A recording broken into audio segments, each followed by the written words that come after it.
Inilah video sesaat usai kecelakaan yang melibatkan mobil bak terbuka dengan sebuah becak motor di Jalan Lintas Sumatera, Desa Sihepeng, Mandailing, Natal, Sumatera Utara.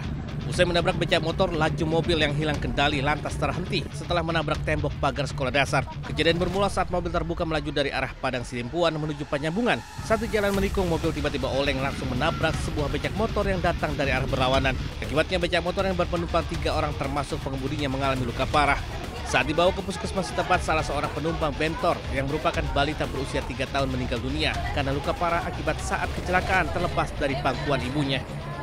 Jadi totalnya ada 4, Isuzu Traga 1, yang pengemudi becak motor 1, penumpang becak motor 1 luka-luka juga, dan 1 anak balita umur 3 tahun meninggal dunia.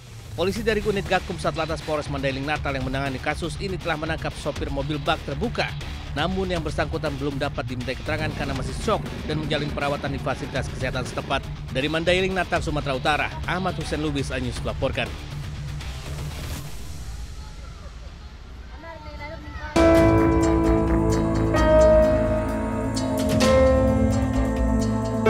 Sejumlah orang tua siswa mendatangi Polres Labuan Batu Selatan, Sumatera Utara untuk melaporkan kasus pelecehan yang dilakukan oknum guru olahraga sebuah sekolah dasar di Kecamatan Kota Pinang. Laporan polisi dilakukan setelah Komisi Perlindungan Anak Daerah melakukan asesmen di sekolah. Dari hasil pemeriksaan KPAD, diduga ada 23 anak yang jadi korban pelecehan. Pelaku sendiri diduga adalah oknum guru yang ada di sekolah tersebut. Untuk korban? Korban ini dia mulai dari ada yang kelas 6 SD, kelas 5 SD, kelas 3 bahkan sampai kelas 3 SD. Berarti yang diapainya muridnya sendiri gitu ya Bang? Ya Bang, kurang lebih seperti itu. Murid. Pihak Polres Labuan Batu menyatakan telah menerima 1 laporan polisi terkait dugaan pelecehan tersebut. Dari Labuan Batu Selatan, Sumatera Utara, Randi Kurniawan, Anyus melaporkan.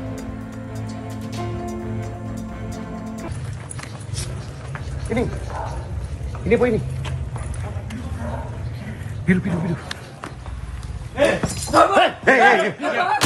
Inilah detik-detik penangkapan tersangka RS, satu dari 15 pelaku penculikan dan pembunuhan terhadap Muhammad Ilham Pradipta. Petugas gabungan menggerebek rumah tersangka RS di Canisari, Semarang, Jawa Tengah. Namun, saat tiba di lokasi, polisi tidak menemukan keberadaan RS. Tim gabungan akhirnya mengejar keberadaan RS di tempat persembunyiannya di Desa Sendang Rejo, Nyatnyono, Kabupaten Semarang, Jawa Tengah pada 24 Agustus 2025. Tersangka RS pun tak berkutik saat bertemu petugas. RS diketahui berperan menyediakan tim pemantau yang mengikuti kegiatan korban serta menyiapkan tim informasi teknologi. Saat ini, RS dan ke-14 pelaku lainnya tengah menjalani pemeriksaan intensif di Subdit Jatanras Polda Metro Jaya. Saudara RS ini berperan menyediakan tim pantau yang mengikuti kegiatan korban dan juga menyediakan tim IT. Nah, ini perannya yang dilakukan. Hingga kini, Polda Metro Jaya telah mengamankan 15 orang yang diduga terlibat dalam kasus penculikan dan pembunuhan kacap Bank BUMN. Dari Jakarta, Tim Liputan Anyus melaporkan.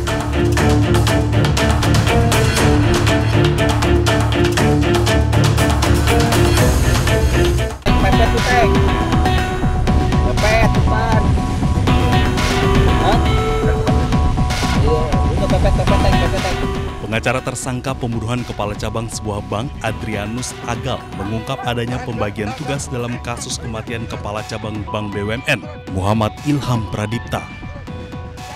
Adrianus menyebut ada 3 klaster dalam aksi kejahatan yang menewaskan kepala cabang tersebut.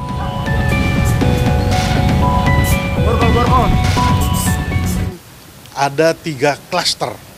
Itu klaster pertama, itu setelah kami dapat informasi dari penyidik dan dari intelijen kami bahwa klaster pengintai, klaster penjemputan paksa, sama eksekutor. Nah, kami terputus di pengintai sama eksekutor. Nah, adik-adik kami ini mereka perannya hanya untuk menjemput paksa dan memberikan ke mereka, seperti itu. Pengacara tersangka juga menyebut ada keterlibatan oknum di balik tewasnya Kepala Cabang Bank BUMN Muhammad Ilham Pradipta. Menurutnya, oknum tersebut berinisial F. Ada perintah dari oknum yang namanya F itu untuk diserahkan di daerah Jakarta Timur.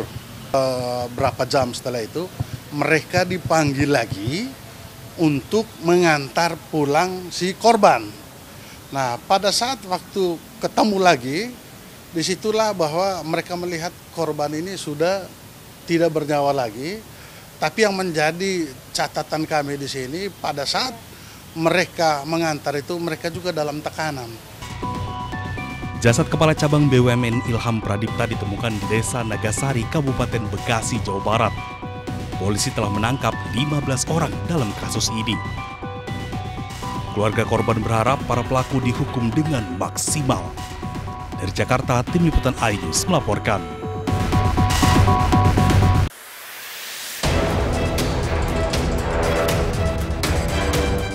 Satu unit mobil ini milik seorang pejabat di Kemnaker.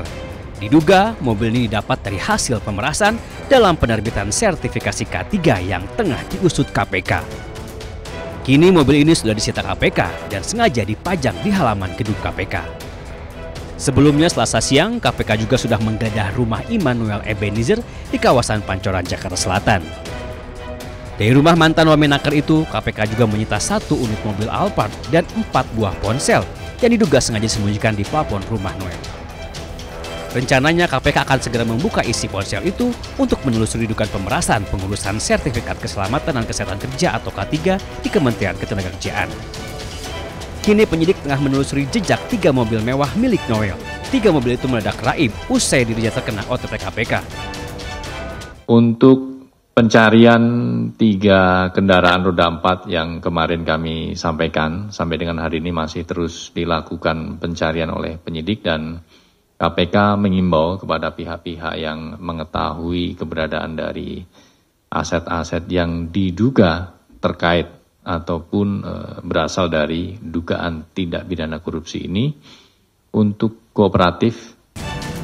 Selama proses pengusutan dugaan pemerasan pengurusan sertifikat K3 di Kementerian Ketenagakerjaan, KPK sudah menyita 24 kendaraan, 7 unit kendaraan roda 2 dan 17 unit kendaraan roda 4. Kini Noel ditetapkan sebagai tersangka bersama 10 orang lainnya. KPK mengatakan Noel mendapatkan airan dana sebesar 3 miliar rupiah. Tim Liputan iNews melaporkan.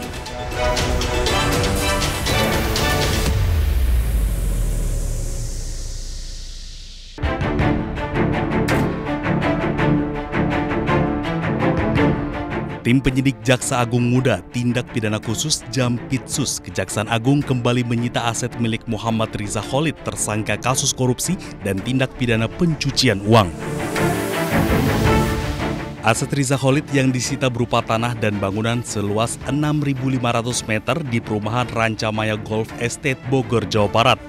Penyitaan atas putusan Pengadilan Negeri Bogor.